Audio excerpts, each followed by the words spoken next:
Give me a quote on Iceberg.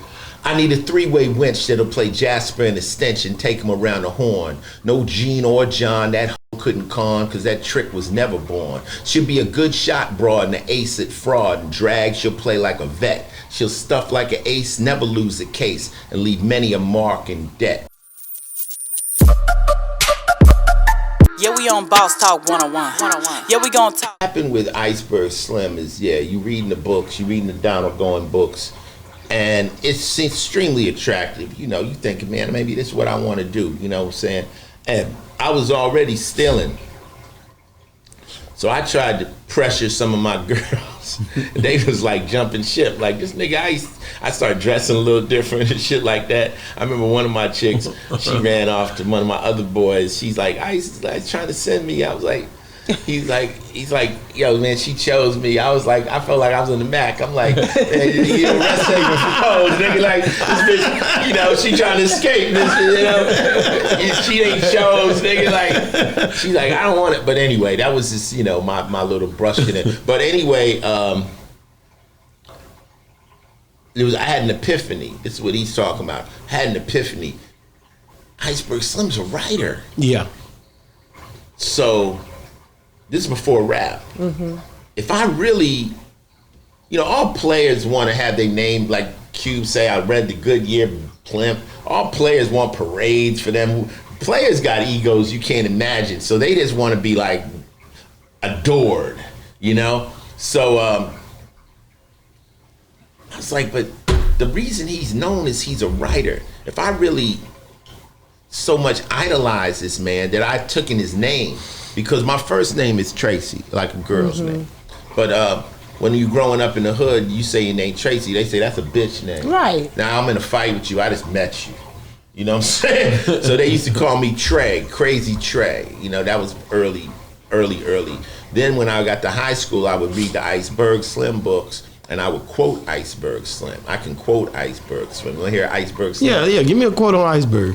I need a three-way winch that'll play Jasper and Extension, take him around the horn. No Gene or John, that hoe couldn't con, cause that trick was never born. She'll be a good shot broad and an ace at fraud and drag, she'll play like a vet. She'll stuff like an ace, never lose a case, and leave many a mark in debt. She'll be rated the best in the East and the West when a boosting hand goes down. This bitch will steal knots out of knees and Fido's fleas. She steal out many a town. Now I heard hoes cry about the wind being high and the law being on their tail, about snow and sleet being asshole deep and the tricks can go to hell. And some greasy spoon or juke saloon, you'll find them killing their time, crying hard luck tears and sucking up beers, and the pimps ain't getting a dime.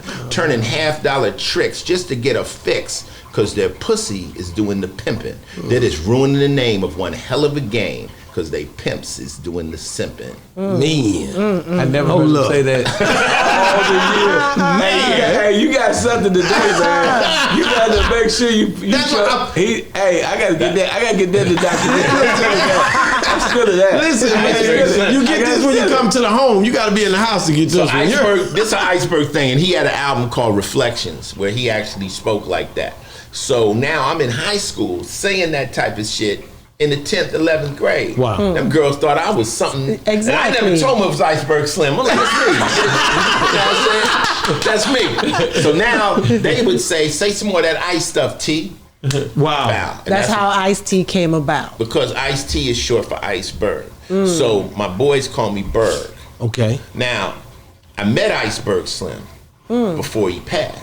I know his daughters, I met everybody, and I told him, I said, you know I'm named after you. I said, I know I named myself after you. He said, well, who better, baby? That's good stuff, man. They did a movie on a documentary. Yeah, he followed me. He knew what my work was, you know. But, you know, my favorite quote from Iceberg Slim is, if you decide to get in this game, you're going to pay some kind of way. Let me ask you this, and I'm gonna slide into it. Yeah, I'm gonna slide into it. Like when I seen hip hop start to embrace the whole pimp. You know, I always talk about this.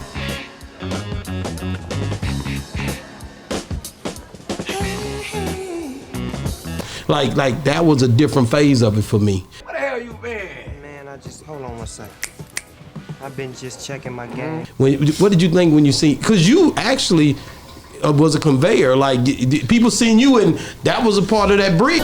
Well, Pippin Ken say, don't down him, crown him. Preach! It was just player shit, you know what I'm saying? Hip hop just really started to embrace every level of the underworld. Mm-hmm. Every level of the underworld, whether it was the drug dealer rapper or the pimp rapper or the gangster rapper, the robber rapper. You know, it just embraced every era of every bastion of the underworld. So that was just, don't get it confused. Pimping is underworld and it's illegal. You know what I'm saying? So to play that kind of game out and say that, you know what I'm saying? And then you're going to be challenged. Was you really a pimp? This, that, the other. No, I'm a rapper. I'm rapping about it. See, what I do, my music is what I call faction. It's factual things you put in a fictional scenario. So I could write a rhyme right now saying, hey, I'm a heroin addict. I ain't never done heroin in my life. But if you have, and I can exchange your story through me as a person, just like I became a gangbanger in Colors. Yeah, that's what I do. And I tell people, I'm doing an album right now which is called The Legend of Ice-T, Crime Stories. And legend is part fiction. Legend. A legend is part fiction. That's why the story becomes a legend. It's like the night you were in the club and you knocked out one guy. The legend says you knocked out 3. Mm-hmm. Wow. You see what I'm saying? Yeah. That make it hard, man. Yeah, right. Because now you got to live up to the legend. Yeah. So a lot of stuff about me is legend. It's not the truth. It's just people. So why do you think that? Because that's one thing. I love the fact that you said that, because with these newer rappers, they always talk about everything I rap has to be 100% true, or is it not? It's a big thing about it right now. That's them. But why has it changed to that? No, it's a choice. But they lying though. Come on, they lying. It's not. You know, my thing is that. What's the saying? 90% of people what? You say they keep it real, but 10% of them lying. Yeah, that's real. It's like, you know, my thing has always been like, you know, enjoy the music, but I can stand on who I really am without having to add anything extra to it. You know, I'm not going to get up here and say I killed 100 niggas. Yeah. You know what I'm saying? Now, am I capable of violence like that? Of course I'm capable of violence like that. But that's not, you know, so it's now you call me fake, then think about it. Am I fake or am I real for telling the truth?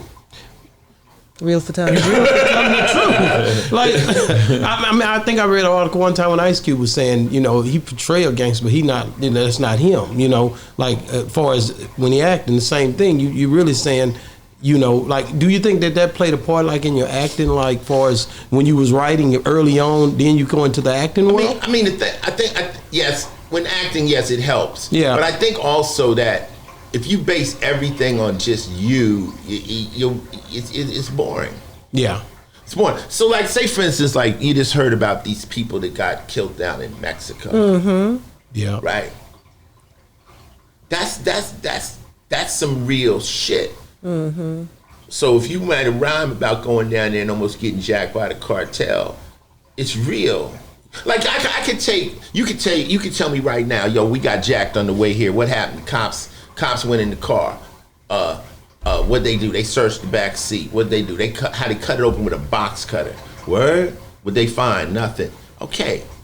Ice-T can live that experience. Yeah. Now when you hear it, it'll be like, yo, that's how that shit really happened. So I live amongst the den of thieves. So I've got so much information about different types of shit. Right. Like I just told you a story about the chandelier. Yeah. So well, that is it. Does life imitate art or art imitate life? Yeah. You know? So my boys always told me, they said, Ice, you done really done enough shit. You ain't gotta lie. That's real. You ain't gotta lie. So maybe if you believe the legend, I'm a super gangster. I live in a fortress with turrets and guns, and you know, if you say something to me, a ninja's gonna come out and slit your throat. Okay, that's the legend.